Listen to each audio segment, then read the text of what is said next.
Put on. ഇടുക, ധരിക്കുക എന്നർത്ഥം വരുന്ന വാക്കാണ് പുട്ട് ഓൺ. ഈ വാക്ക് ഉപയോഗിച്ച് നമുക്ക് ഷർട്ട് ഇട്ടാലോ അല്ലെങ്കിൽ വാച്ചസ് ഇടുമ്പോഴോ ഷൂസ് ഇടുന്നതോ അല്ലെങ്കിൽ മേക്കപ്പ് ഇടുന്നതായിട്ടുള്ള കാര്യങ്ങൾ ഇംഗ്ലീഷിൽ പറയാൻ സാധിക്കും. അങ്ങനെയാണെങ്കിൽ ഞാൻ ഷർട്ട് ഇട്ടു എന്നുള്ളത് എങ്ങനെ പറയാം? I put on my shirt.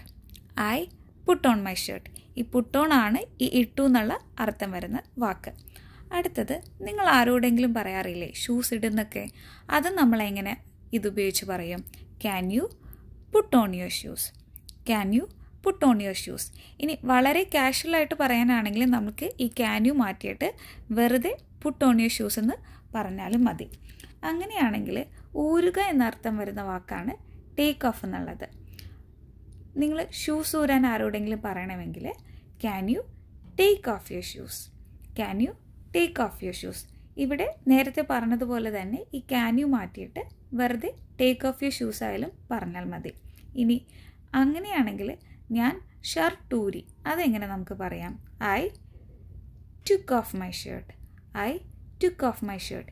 ഇവിടെ നിങ്ങൾ ശ്രദ്ധിച്ചിട്ടുണ്ടാകും ടേക്ക് ഓഫ് അല്ല വന്നത്, പകരം ടുക്ക് ഓഫ് ആണ്. കാരണം ഷർട്ട് നമ്മൾ ഓൾറെഡി ഊരിക്കഴിഞ്ഞു. പാസ്റ്റ് ടെൻസ് ആയതുകൊണ്ട് ടേക്കിൻ്റെ പാസ്റ്റ് ടെൻസ് ആയ ടുക്കാണ് വന്നേക്കുന്നത്.